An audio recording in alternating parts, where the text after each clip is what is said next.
Sobat Kairos yang dikasihi Tuhan Yesus Kristus, renungan firman Tuhan bagi kita saat ini tertulis dalam 2 Timotius 4 ayat 5. Tetapi kuasailah dirimu dalam segala hal, sabarlah menderita, lakukanlah pekerjaan pemberitaan Injil, dan tunaikanlah tugas pelayananmu. Sobat Kairos, ayat ini sering digunakan untuk memberi penguatan bagi seseorang yang baru menerima tahbisan, semisal jadi pendeta, penatua, dan tahbisan lainnya. Tunaikanlah tugas pelayananmu, sahat ulah tohonanmi, ini menjadi semacam pesan yang paling utama bagi seseorang yang mengemban tugas sebuah pelayanan. Sobat Kairos, sesungguhnya semua kita terpanggil untuk menjadi pelayan, bukan hanya tahbisan, namun juga yang bukan tahbisan. Itu sebabnya mengapa di HKBP ada istilah pelayan tahbisan dan pelayan non-tahbisan. Namun yang paling utama adalah seluruh orang yang telah menerima keselamatan dari Yesus Kristus semestinya harus terpanggil untuk menjadi pelayan yang menunaikan tugas sampai tuntas, sampai akhir hayat, hingga menuju kehidupan kekal nantinya. Sobat Kairos, sebagai umat Tuhan yang diutus Tuhan untuk melayani dan memberitakan Injil, kita diminta agar mampu menguasai diri, sabar dalam menderita, dan menunaikan tugas sampai tuntas. Ini adalah suatu kesatuan yang tidak dapat terpisahkan, sebab begitu banyak para pelayan Tuhan tidak bisa menyelesaikan tugas dengan baik hanya karena tidak mampu menguasai diri, dan ada pula yang jatuh karena tidak sabar dalam penderitaan. Ini adalah godaan besar bagi siapapun. Konsistensi dan integritas serta loyalitas untuk melayani Tuhan mesti dibangun dengan kemampuan menguasai diri dan tidak kalah bahkan oleh penderitaan apapun juga. Semua orang Kristen yang mengaku sebagai hamba dan pengikut Tuhan Yesus semestinya harus selalu siap melayani dan memberitakan Injil kapan saja, di mana saja, dalam kondisi apapun harus siap melakukannya sampai tuntas. Tidak peduli dalam kondisi atau keadaan senang maupun susah, baik saat ia dapat melihat buahnya maupun tidak, atau bahkan ketika ditolak dan dikucilkan. Sobat Kairos, memang hal itu semua tidak semudah membalikkan tangan. Melayani Tuhan tidak segampang yang kita bayangkan, namun toh kita mesti melakukannya. Tidak ada seorang pun kita yang bisa menolak itu, karena Tuhan telah menganugerahkan keselamatan bagi kita dan kita punya tugas untuk mengerjakan keselamatan itu. Maka dari itu kita mesti selalu berharap akan kuasa Roh Kudus untuk selalu menguatkan dan bahkan mau bekerja dalam kita. Kita semua pasti tidak akan mampu menunaikan tugas pelayanan itu jika tanpa kuasa Tuhan yang menaungi dan menggerakkan kita.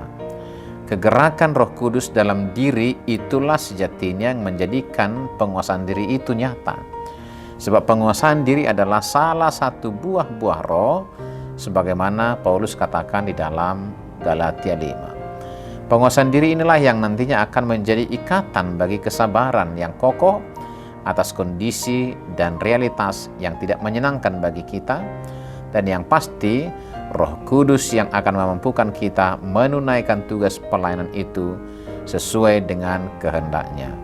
Selamat beraktivitas Sobat Kairos. Tuhan Yesus memberkati kita. Amin.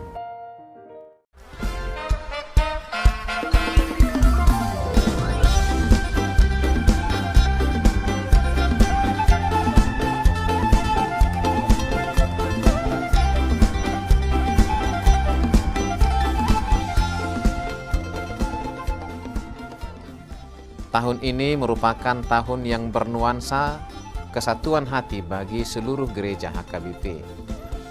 Kita telah menetapkan orientasi pelayanan tahun 2022 sebagai tahun kesehatian, di bawah terang tema sehati sepikir dalam satu kasih, satu jiwa, dan satu tujuan dari Filipi 2 ayat 2. Dan subtema mewujudkan kesehatian dan kesetiakawanan bagi gereja, masyarakat, dan bangsa. Panitia Tahun Kesehatian HKBP Distrik 8 DKI Jakarta telah ditetapkan menjadi organ pelayanan dalam mewujudkan persekutuan, kesaksian, dan pelayanan yang semuanya diikat dalam satu kasih, satu jiwa, dan satu tujuan. Kesatuan hati dalam persekutuan, kesatuan hati dalam kesaksian, kesatuan hati dalam pelayanan bukan hanya membina soliditas internal semata, namun juga menyangkut relasi, hubungan yang baik dengan dunia luar kita. Maka untuk mewujudkan kesehatian yang nyata dalam kehidupan warga gereja, Panitia Tahun Kesehatian HKBP Distrik 8 DKI Jakarta berkomitmen untuk berkarya dalam program-program kreatif dan relevan dan bernilai tinggi untuk menguatkan visi dan misi kerajaan Allah di dunia ini. Kami mengajak seluruh elemen gereja, baik pelayan penuh waktu, pelayan takbisan dan non-takbisan, serta seluruh jemaat dan para pemerhati lintas denominasi. Mari bersama-sama mendukung dan mensukseskan seluruh program-program pelayanan yang telah ditetapkan, baik dalam doa, daya, dan dana. Semuanya akan menjadi persembahan yang hidup bagi Tuhan untuk memperkokoh persatuan yang hidup dan saling melayani di tengah kehidupan yang penuh dinamika ini. Marilah saling mendoakan, saling menopang, serta bertolong-tolonganlah menanggung bebanmu. Demikianlah kamu memenuhi hukum Kristus. Horas, horas, horas.